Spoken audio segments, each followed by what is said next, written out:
Guess what time it is? It's Mardi Gras Readathon 2025.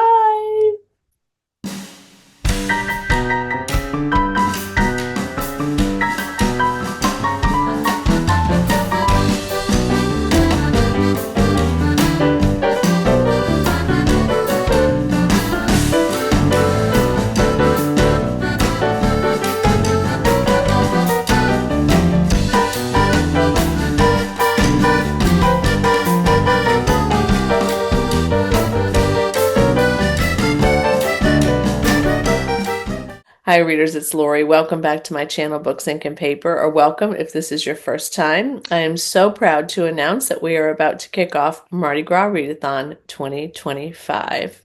This will be the third year for this readathon, and I'm happy to say that I will be co-hosting with Kat from Kat's Novel Adventures once again. Kat is from Louisiana, and we don't live far from each other. And here on the Gulf Coast, we both are immersed in and have been immersed in Mardi Gras kinds of things over the years. I have really stepped back from the parades and some of the events. We still go to a few that are very local and smaller and easier. However, I love this Mardi Gras Readathon to use to celebrate the whole flair and the whole context of Mardi Gras because I think it's a great thing. So if you're not familiar with Mardi Gras, and of course you can research all of the history of Mardi Gras, this is an event that on the Gulf Coast and in other parts of the world is really celebrated. And here on the Gulf Coast, we typically celebrate from January till whenever it occurs on the calendar. So it's always going to be Mardi Gras Day on Fat Tuesday, which is the Tuesday before Ash Wednesday. And if you're not familiar with why, that is because on Ash Wednesday, Lent begins and people have to, give up something for Lent and begin the Lenten traditional season. And so before Lent, you're able to just party and do all the things that you want to do. Mardi Gras does have a bit of a reputation because of some of the ways in which it's celebrated, but it is a very fun event. And even though I don't go to some of the major parades in New Orleans anymore, I highly recommend doing at least one during your lifetime because they are quite special and quite spectacular. The dates for Mardi Gras Readathon this year are February 4th and we end on March 4th. And that it means you have a whole month to read and to follow along with these prompts. We will have sprints, we have a group read, we will have a Discord. So there's lots of ways for you to participate.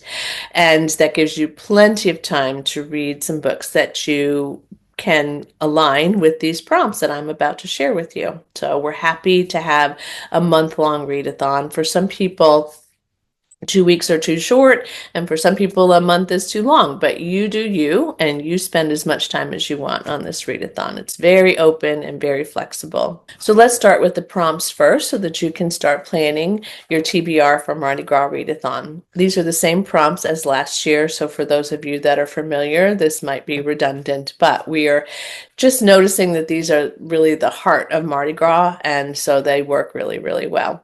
So there are 9 prompts, and then there's a bonus challenge for you to take on should you decide to do that. The first prompt is to read a book about royalty because Mardi Gras is all about the king and queen of the Mardi Gras crew, and that is a big part of how this was all created. This could be real royalty, this could be fake royalty, this could be anything that has any sort of tie into some sort of royalty framework. We're very open to these prompts, so you make that what works for you. And as always, all of these prompts could be fiction or nonfiction, so really very flexible, lots of opportunities there. The second one is a book set on the Gulf Coast, which is where Mardi Gras is primarily celebrated here in the US. And so that could be anything in Louisiana, Mississippi, Alabama, Florida. There might be some Texans that celebrate Mardi Gras too. I'm not even really sure how much they do that in Texas, but maybe in East Texas, that's a thing. But anything that's set on the Gulf Coast, it doesn't have to be about Mardi Gras. You can make this work in whatever way it works for you. Prompt number 3 is to read a book about cake, because one of the things about Mardi Gras that is most memorable is king cake. King cake is something that we eat for a period of time. It's already out now until Fat Tuesday, then the king cake goes away. There's always a baby in the cake, although sometimes now, because people have swallowed babies and had a little difficulty with them and they want you to be safe, sometimes the cakes come with the baby outside the cake, so you get to put it in if you choose. But I will say that I have clamped my teeth down on a baby now and again. So it's important for you to be careful if you eat the king cake. So if you do get the baby in the king cake, the tradition is if the king cake was bought at work, for example, or amongst friends or at a big event or ball, then you have to buy the king cake for the next round. You can have king cakes delivered from the Gulf Coast. That's definitely a thing. And I will say that there are some that we love that we think are our favorites, but everybody kind of has their own preference. There is a king cake that is so popular, and I can tell you about this another day in a video, that my partner stands in line to try to get it each year. And you have to go early, early in the morning, and there's a lot of people waiting for that king cake. So it's a big deal. Prompt number 4 is to read a book set in France, which is the place where Mardi Gras originated and still is celebrated today. So anything about France. It can be French fiction, French nonfiction, it can be French poetry, whatever you feel led to read. There's lots of opportunities for you. The next prompt, number 5, is to read a book about a ball or an elegant event. So you may not know that each of these parades that occurs in different cities also typically have a ball that is aligned with those parades. And there is a different king and queen for every ball. And they have a court as well. They're very fancy. They're very well attended, and they are very, very fun, I will say. So anything that you want to read about a ball or an elegant event, any kind of party, there's lots of options there. So you just make this work in a way that works for you.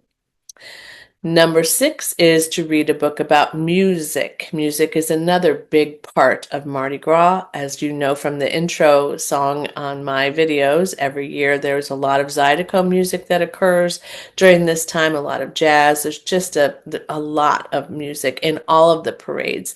A number of floats have their own music that they play as they go by.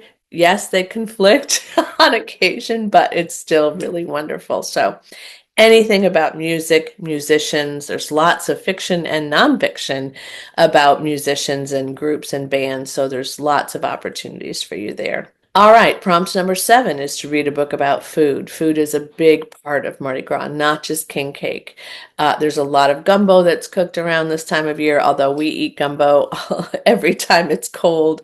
And my son-in-law makes the best gumbo. I mean, he's really very talented at it, so I'm really grateful for that. But there's lots of ways that people spend time eating seafood during this time, and in all kinds of different ways. It is really just celebrated. Food is a big part of this. Food, alcohol, and cake. Again, now you know why this all stops on Ash Wednesday, right? So read a book about food. Could be a cookbook, could be a book written by an author who is a cook or a chef. It could be a book about food that you love. There's lots of possibilities, and both Kat and I will be sharing recommendations videos of what we're going to read, but also possibilities for you to read. So you've got lots of things to look forward to. Prompt number 8 is to read a book about a crew or a group of friends. Now, as I mentioned earlier, the people that come together as king, queen, and court of these events are called the Mardi Gras crew with a K and an E. So that is always a big part of this, and those crews are always working all year long to make their Mardi Gras ball special and to make sure that their floats are all set up and to make sure that people are going to participate with their floats. It's a big, huge deal. We do not belong to a crew anymore. We did. It was a lot. It was a lot to do, and we still visit that crew now and again, and we still support them as much as we can. but it's quite something. But your crew could be just in your books, could just be a group of friends. So this could be dark academia books about students. It could be groups of people who work together. It could be women who have a book club. It could be anything that you want. So there's lots of ways to use that prompt. And then the last one is read a book set in the beautiful city of New Orleans. I think you won't have any trouble with that either. I have read numbers of books about New Orleans. In fact, right now I'm reading a book that I did not think had anything to do with New Orleans, and the next thing I knew, there they were in the city. So it's been quite fun. And I also thought maybe I should slow down and finish this after the Mardi Gras Readathon begins. Maybe I won't finish it before then, who knows? But I do have a couple of recommendations for you. And again, it can be fiction or nonfiction. There's lots of nonfiction books about New Orleans, so lots for you to choose from. Then the bonus prompt is to read a book that has either purple, gold, green, red, blue, any of the colors of Mardi Gras that you can see and that you can imagine can be used for this prompt. Any of those colors should be on the cover. So that is that last prompt, and it is really just fun and easy to fulfill. Now, any of these prompts can be paired up. You could probably find one book that you could use every prompt for. I mean, there's lots of ways that these double up. So you'll be able to soar through this readathon, and you'll have a whole month to do it, which I think is really exciting. So those are the prompts, and they will be in each video so you're able to see them again so that you won't forget what they are. And now we go to the rest of the setups for this readathon. So here's the group read that we have chosen for this year. I just got it in the mail yesterday. This is Bayou Book Thief by Ellen Byron. We have not read this author before. Kat found this one this year, and I'm so excited because it's an Agatha Award-winning book. It is the first in her series. It's obviously set in New Orleans. This is a kind of a feature of New Orleans, especially in the French Quarter, that you will see often, and in the Garden District as well. And so this is about Ricky Diaz, who goes home to New Orleans after her social media star husband gets into some sort of accident as he is doing an internet stunt, and he perishes. Yeah, it's really, I can't wait to hear what this guy does to die as a result of his social media work. Nevertheless, she then joins the quirky staff of Bonvie Culinary House Museum, which is in the Garden District, and it's a home that someone had before, and she connects with that particular person who was a restaurateur, and then she works in the museum's gift shop, which is called Miss V's Vintage Cookbook and Kitchenware Shop. You can imagine that something's going to happen and somebody will end up dead, and that Ricky James Diaz is going to help to solve this crime while she continues to work in the gift shop. So I can't wait. There will be a group read event for this particular read, and that will be, I think, on March 2nd. You've got plenty of time to read it. To acquire it, you should be able to get it on a variety of different platforms. I think I saw it on my Hoopla, and you can, of course, listen to it, read an ebook of it. It's pretty easy and accessible. So the group read, we will kick off closer to the end of the readathon. Just remember that. But we also have kickoff sprints that we will be introducing on February the 9th at 1 p.m. Central Standard Time. So stay tuned for that, and we will have sprints probably more than once during the readathon, which is why, again, it's nice that it's a whole month long, as we get together with you more than once. There will be a Discord set up, and we will send the link in for that into the description boxes, so you'll be able to go into the Discord, comment on what you're reading, share your opinions on different things.